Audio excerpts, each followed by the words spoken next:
Hello viewers, আসসালামু আলাইকুম। Raju health care চ্যানেলের পক্ষ থেকে সবাইকে শুভেচ্ছা জানাচ্ছি। আমি Mohammad Abdur Razzak, CHCP Chareshkol community clinic. তো আজকে একটি গুরুত্বপূর্ণ বিষয় নিয়ে আপনাদের সাথে আলোচনা করব। সেটি হচ্ছে গর্ভকালীন মায়ের পুষ্টির গুরুত্ব ও শিশুর বিকাশ। তো গর্ভকালীন মায়ের পুষ্টির সাথে শিশুর বিকাশ ওতপ্রোতভাবে জড়িত। মায়ের অপুষ্টি থাকলে গর্ভস্থ শিশুর দৈহিক ও মানসিক বিকাশে ব্যাঘাত ঘটে। তো আমরা অপুষ্টির কারণে মায়ের কী ক্ষতি হতে পারে এবং মায়ের অপুষ্টির কারণে গর্ভস্থ শিশু বা নবজাতকের কী সমস্যা হতে পারে এ নিয়ে মূলত আলোচনা করব। আমাদের এই চ্যানেলটি যারা এখনও সাবস্ক্রাইব করেনি সাবস্ক্রাইব করবেন এবং পাশে থাকা বেল বাটনটি বাজিয়ে দেবেন। তো কথা বাড়াবো না, আসুন ভিডিওতে চলে যাই।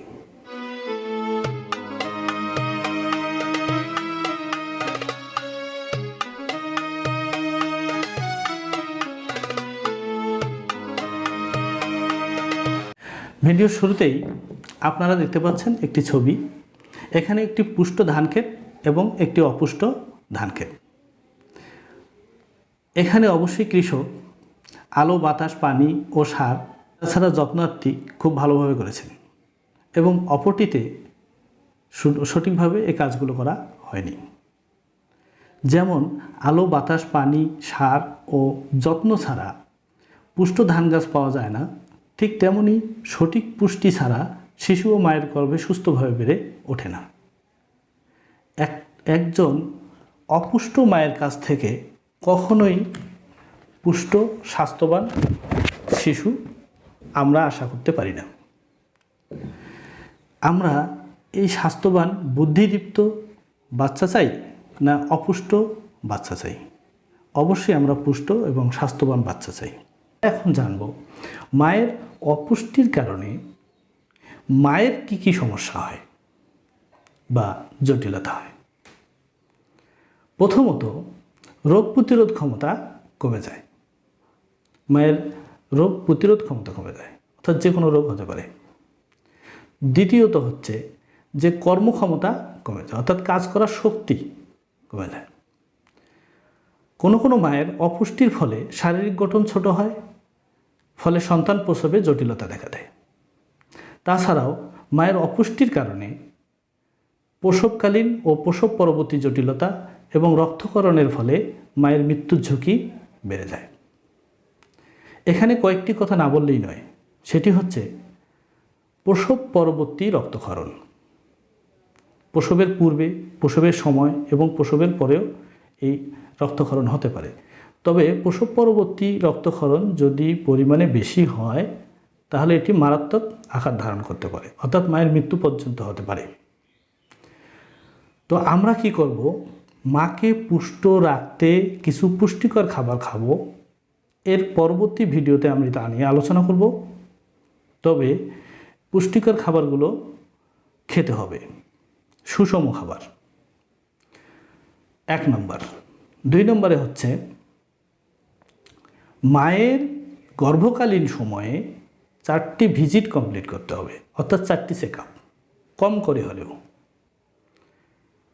এই 4টি চেক আপ নিকটস্থ স্বাস্থ্যকেন্দ্রে, সেটা কমিউনিটি ক্লিনিক হতে পারে, উপজেলা স্বাস্থ্যকেন্দ্র হতে পারে, অথবা সদর হাসপাতাল হতে পারে, অথবা অন্য কোনো ক্লিনিক হতে পারে, যেখানে 4টি ভিজিট নিতে হবে। তাহলে তার কোনো শারীরিক সমস্যা থাকলে বা অপুষ্টি থাকলে তা ডাক্তার সে অনুযায়ী পরামর্শ দেবেন। 2। 3 হচ্ছে যে তার যে ডেলিভারিটা হবে এটা যেন কোনো না কোনো স্বাস্থ্যকেন্দ্রে হয়, যেখানে সকল ধরনের সুযোগ সুবিধা আছে। তাহলে অন্তত আমরা এই জটিলতাগুলো থেকে বাঁচতে পারব। তো মূল বিষয়ে ফিরে আসি, সেটি হচ্ছে মায়ের অপুষ্টির কারণে গর্ভস্থ শিশুর কি ক্ষতি বা জটিলতা হতে পারে। প্রথমত, ভ্রূণ অথবা নবজাতকের মৃত্যুর ঝুঁকি বেড়ে যেতে পারে। এটি অপুষ্টির উপর নির্ভর করে। অপুষ্টি শুধু একমাত্র কারণ নয়, কিন্তু অপুষ্টি একটা বড় কারণ, যে ভ্রূণ ও নবজাতকের মৃত্যুর ঝুঁকি বেড়ে যায়। ভ্রূণ অবস্থায় হতে প্রেগনেন্সি থেকে শুরু করে 3 থেকে 4 মাসের মধ্যে এই ভ্রূণ মৃত্যুর ঝুঁকিটা সবচেয়ে বেশি থাকে। আর নবজাতক হচ্ছে জন্ম থেকে শুরু করে 28 দিন পর্যন্ত সময় যদি বাচ্চা মারা যায় তাকে আমরা নবজাতক মৃত্যু বলে থাকি। তো অপুষ্টির কারণে এটি হয়ে থাকে। দ্বিতীয় যে ক্ষতিটি হয় সেটা হচ্ছে কম জন্ম ওজন ও অপরিণত শিশুর জন্মের আশঙ্কা বেড়ে যায়। কম জন্ম ওজন হচ্ছে 2.5 কেজির নিচে ওজনের বাচ্চা জন্ম হয়।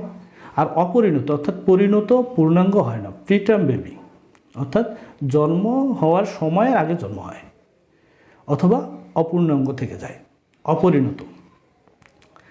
আর তৃতীয়ত হচ্ছে যে গর্ভের শিশুর সঠিক বৃদ্ধি ও বুদ্ধির বিকাশ ব্যাহত হয়, সঠিক বৃদ্ধি হয় না এবং দৈহিক বৃদ্ধি যেটা আর প্রতিবন্ধী হতে পারে। আর কি হচ্ছে বুদ্ধির বিকাশ অর্থাৎ বুদ্ধি প্রতিবন্ধীও হতে পারে। তো শিশুর বিকাশের সাথে মায়ের অপুষ্টি একটি গুরুত্বপূর্ণ বিষয়। মায়ের অপুষ্টি থাকলে শিশুর বিকাশে কোনো না কোনো বাধা আসবে, কোনো না কোনো সমস্যা নিয়ে বাচ্চার জন্মগ্রহণ করবে। বাচ্চার বিভিন্ন ধরনের মানসিক ও শারীরিক বিকাশ সঠিকভাবে করতে এবং মার যে জটিলতাগুলো, বাচ্চার যে জটিলতাগুলো, এই জটিলতাগুলো থেকে বাঁচতে, মাকে পুষ্ট রাখতে, মাকে পুষ্টিকর খাবার খাওয়ার গুরুত্ব, মায়ের এই গর্ভকালীন সময়ে পুষ্টিকর খাবার খাওয়ার গুরুত্ব অপরিসীম। তাই মায়ের গর্ভকালীন সময়ে 5 প্রকার খাবার খাওয়ার গুরুত্ব ও তার পরিমাণ, এই বিষয়ে আমরা পরবর্তী ভিডিওতে আলোচনা করব। তো আমাদের এই চ্যানেলটি এখনও যারা সাবস্ক্রাইব করেননি সাবস্ক্রাইব করবেন এবং পাশে থাকা বেল বাটনটি বাজিয়ে দেবেন, তাহলে পরবর্তী ভিডিওর নোটিফিকেশান আপনার কাছে চলে আসবে। আর হ্যাঁ, ভিডিও যদি ভালো লাগে তাহলে লাইক, কমেন্ট এবং শেয়ার করতে ভুলবেন না। আমি এই ভিডিওটি মহিলা বিষয়ক অধিদপ্তর মা ও শিশু সহায়তা কর্মসূচির গাইডলাইন অনুযায়ী আলোচনা করার চেষ্টা করেছি, বিস্তারিত ডেসক্রিপশনে। তো পরবর্তী ভিডিও দেখার আমন্ত্রণ জানিয়ে আজকে এই পর্যন্তই। আল্লাহ হাফেজ।